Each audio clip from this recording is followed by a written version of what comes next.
আসসালামু আলাইকুম। আপনাদের সবাইকে স্বাগতম জানাচ্ছি লার্নিং শানে। আমি আছি মশিউর নিশান। ২০২৬ সালে যারা আপনারা এসএসসি পরীক্ষা দিবেন, আপনাদের জন্য সাজেশন নিয়ে আজকের এই ভিডিওটি।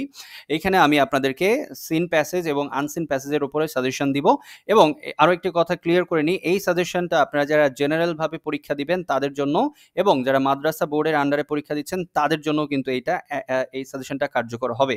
সো আলাদাভাবে কিন্তু কোনো সাজেশন করা হচ্ছে না এখানে। শুরুতেই চলুন আমরা দেখে নিই আপনাদের যে মার্ক ডিস্ট্রিবিউশনের যে চার্টটা রয়েছে সেইটা। এখানে আপনাদের দেখেন দুইটা ভাগে ভাগ করা হয়েছে। পার্ট এ তে রিডিং 70 মার্কসের থাকবে এবং পার্ট বি তে রাইটিং 30 মার্কসের থাকবে। এই ফার্স্ট পেপারে নাম্বার উঠানো কিন্তু বেশ ইজি। বিশেষ করে রাইটিং পার্টে আপনি যদি একটু ভালো করে লিখতে পারেন তাহলে কিন্তু আপনি মোটামুটি অনেক নাম্বার ক্যারি করতে পারবেন। তো যাই হোক, আজকে যে সিন প্যাসেজ এবং আনসিন প্যাসেজটার সাজেশন আপনাদেরকে দিচ্ছি সেটা কোন কোন কোয়েশ্চেনের জন্য সেটা কিন্তু আমি এখানে ইন্ডিকেশন একটা দেখিয়েছি। দেখেন ১, ২, ৩ এই ৩টা কোয়েশ্চেনের জন্য কিন্তু আপনাদের সিন প্যাসেজ থেকে পড়তে হবে এবং এখানে সিন প্যাসেজ থেকে এই কোয়েশ্চেনগুলোর কিন্তু উত্তর করতে হবে। এবং ৪ এবং ৫ নাম্বার ইনফরমেশন ট্রান্সফার এবং রাইটিং সামারি, এগুলো আপনাদেরকে আনসিন প্যাসেজ থেকে আনসার করতে হবে। সো এইগুলোর জন্যই আমরা উপরে আপনাদের জন্য সাজেশন রেডি করেছি। চলুন আমরা সাজেশনটা দেখে ফেলি। এই যে এখানে দেখছেন সিন প্যাসেজ, এই জায়গায় আমরা এই যে ইউতে ইউনিট বুঝিয়েছি, এলতে লেসন বুঝিয়েছি। সো এখানে ইউনিট 1 এর লেসন 1 মিস্টার মতি এই পাশে টাইটেলটা দেওয়া রয়েছে যাতে করে আপনারা আপনাদের টেক্সট বুকে খুব ইজিলি এটা খুঁজে পান। তারপরে দেখেন ইউনিট 2 তে লেসন 1, 2, 3, 5 এই কয়েকটা, এগুলো যেগুলো দেওয়া হয়েছে আশা করি এগুলো বেশ কার্যকরী ভূমিকা পালন করবে আপনার পরীক্ষা দেওয়ার ক্ষেত্রে। সো আপনারা এটা একটু ভালো করে পড়বেন এগুলো। তো এই পাশে দেখেন ইউনিট 2 এর যেগুলো দিয়েছি সেগুলো হলো the grid of মাইটি reverse, man and climate, the wheel of cyclone, a friend of the earth. ঠিক আছে, তারপর দেখেন ইউনিট 3 এখানে লেসন 1 এবং 2 দেওয়া হয়েছে, have you any favourite past times এবং হচ্ছে রিডিং রিয়েলি হেল্পস, এই দুইটা লেসন। ওকে, তারপরে ইউনিট 6 থেকে আমরা লেসন দিয়েছি 1 অ্যান্ড 3। এখানে দেখেন Nepal the land of the Everest, এইটা হচ্ছে একটা টাইটেল, এবং দ্য মালদ্বীপস এটা হচ্ছে ইউনিট 6 এর লেসন 3 এর টাইটেল। ওকে, তারপর আমরা ইউনিট 10 এ চলে যাব। ইউনিট 10 থেকে লেসন 3 এবং 4 দেওয়া হয়েছে, যেগুলো টাইটেল যথাক্রমে দে হ্যাড ড্রিমস পার্ট 1 এবং দে হ্যাড ড্রিমস পার্ট 2। তারপরে দেখেন ইউনিট 11 এর লেসন 8 এবং 9 দেওয়া হয়েছে, দ্য পার্পল জার পার্ট 3 এইটা এবং আ পাউন্ড অফ ফ্লেশ। এবং সর্বশেষ ইউনিট 13 থেকে লেসন 1 এবং 3 আপনাদের জন্য আমি চুজ করেছি। এখানে দেখেন loneliness, causes, effects and preventions. তারপরে দেখেন the story of an hour, এই দুইটা। সো এগুলো প্রশ্নপত্রের ১, ২ এবং ৩ নং প্রশ্নের জন্য।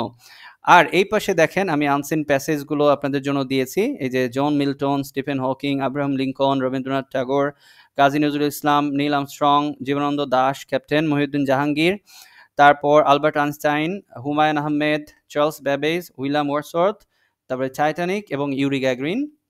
এগুলা আপনারা ভালোভাবে পড়বেন, তাহলে আপনারা প্রশ্নপত্রের যে ৪ এবং ৫ নাম্বার কোয়েশ্চেন রয়েছে সেগুলোর জন্য ভালো একটা সুযোগ হতে পারে আপনার জন্য।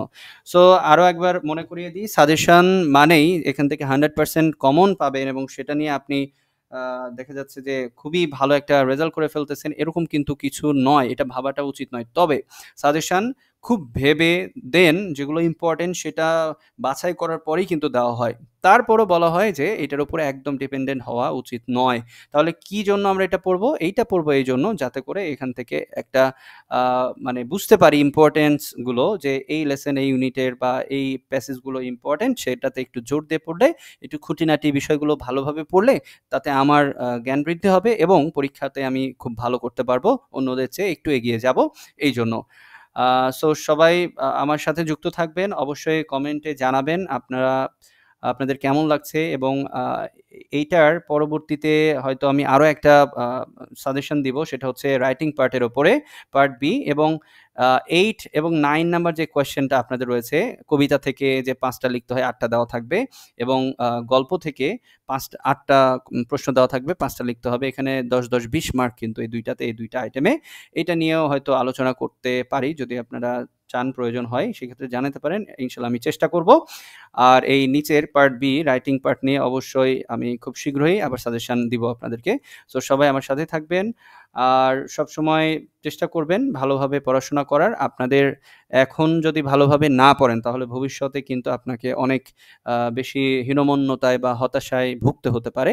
সো সেটার জন্য আগে থেকেই এখনো সময় আছে। আপনি এখন থেকেই ভালো করে পড়াশোনা শুরু করে দিন। সবার জন্য সুস্থতা কামনা করছি এবং শুভকামনা থাকছে। সবাই ভালো থাকবেন। আল্লাহ হাফিজ।